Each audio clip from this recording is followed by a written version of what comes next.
വചനാമൃതം തയ്യാറാക്കി അവതരിപ്പിക്കുന്നത് doctor C Sethumadhavan. ഭാരതം വെളിച്ചത്തിൻ്റെ നാടാകുന്നു. ഭാസിൽ രഥമായത് എന്നതാണ് ഭാരത ശബ്ദത്തിൻ്റെ അർത്ഥം. ഭാസ് എന്നാൽ പ്രകാശം. പ്രകാശമാണ് ജ്ഞാനം. ജ്ഞാനമാണ് വേദമായി അറിയപ്പെടുന്നത്. അതുതന്നെയാണ് ദൈവം. ജ്ഞാനത്തോട്, ദൈവത്തോട് പൂർണ്ണ സമർപ്പണത്തോടെ ആദരവ് കാണിച്ചവരാണ് ഭാരതീയർ.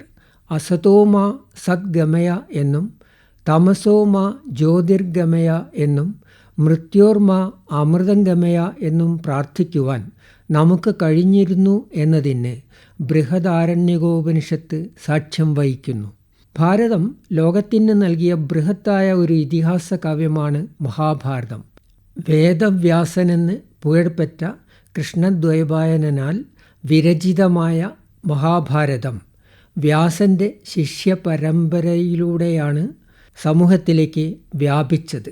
മഹാഭാരതത്തിൻ്റെ പേര് ആദ്യകാലത്ത് ജയം എന്നായിരുന്നു. വ്യാസശിഷ്യനായ വൈശമ്പായനൻ്റെ കാലത്ത് ഇത് ഭാരത സംഹിത എന്നറിയപ്പെട്ടു. കഥാകോവിദന്മാരായ സൂതന്മാരിലൂടെയാണ് ഈ കാവ്യം സദസ്സുകളിൽ നിന്ന് സദസ്സുകളിലേക്ക് സഞ്ചരിച്ചത്.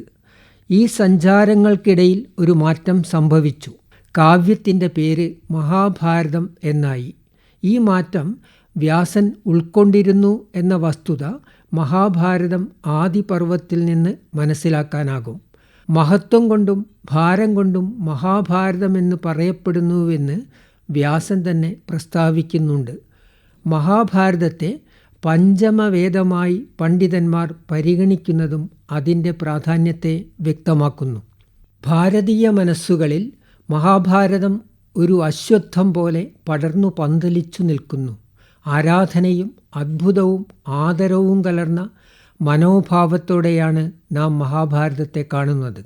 കഥകളും ഉപകഥകളും ചേർന്ന് സംഭവബഹുലമായി ഇന്നിൽ നിന്ന് ഇന്നലകളിലേക്കും നാളകളിലേക്കും സഞ്ചരിച്ച് മനുഷ്യ മനസ്സിൻ്റെ അഗാധ തലങ്ങളിലേക്ക് ഇറങ്ങിച്ചെന്ന് നേരും നെറികേടും ധർമ്മവും അധർമ്മവും സത്യവും അസത്യവും പുറത്തു കൊണ്ടുവന്ന് വിചിന്തനം ചെയ്യുന്ന വ്യാസപ്രതിഭയ്ക്ക് മുമ്പിൽ കൂപ്പുകൈയോടെയല്ലാതെ നിൽക്കാനാവില്ല. മഹാഭാരതത്തിൻ്റെ അവസാന ഭാഗത്ത് വ്യാസമഹർഷിയുടെ ഒരു വിലാപം കേൾക്കാം. ഹൃദയസ്പർശിയായ ഈ വിലാപം കേൾക്കാത്തവൻ അജ്ഞാനിയാകുന്നു. സ്വർഗഗതി വിവരണം എന്ന അധ്യായത്തിലെ 64-ാം ശ്ലോകം വ്യാസൻ തൊടുത്തുവിടുന്ന ഒരു ചോദ്യമാകുന്നു.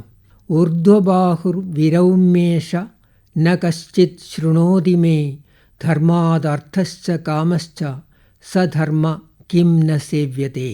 കൈ ഉയർത്തിക്കൊണ്ട് ഇവൻ ഉറക്കെ പറയുന്നു, ആരും എന്നെ കേൾക്കുന്നില്ല. ധർമ്മത്തിൽ നിന്ന് അർത്ഥവും കാമവും ഉണ്ടാകുന്നു. എന്നിട്ടും ആ ധർമ്മം എന്തുകൊണ്ട് സേവിക്കപ്പെടുന്നില്ല? പുരുഷാർത്ഥങ്ങളായ ധർമാർത്ഥ കാമമോക്ഷങ്ങൾ തമ്മിലുള്ള ബന്ധം വ്യാസവചനങ്ങൾ വ്യക്തമാക്കുന്നുണ്ട്. പുരുഷാർത്ഥങ്ങളിൽ അടിസ്ഥാനമായത് ധർമ്മമാകുന്നു. ഇതാണ് ജീവിതത്തിൻ്റെയും അടിസ്ഥാനം. അർത്ഥവും കാമവും മോക്ഷവും ധർമ്മത്തിൽ അധിഷ്ഠിതമായിരിക്കണം. ധർമാധിഷ്ഠിതമല്ലാത്ത അർത്ഥകാമങ്ങൾ വരുത്തി തീർക്കുന്ന ആപത്തുകളെപ്പറ്റിയാണ് വ്യാസൻ ഉദ്ബോധിപ്പിച്ചു കൊണ്ടിരുന്നത്. ഈ ഉദ്ബോധനത്തിൻ്റെ പ്രസക്തി ആധുനിക കാലത്തും നിലനിൽക്കുന്നു. വചനാമൃതമാണ് നിങ്ങൾ ഇതുവരെ കേട്ടത്. തയ്യാറാക്കി അവതരിപ്പിച്ചത് ഡോക്ടർ സി സേതുമാധവൻ.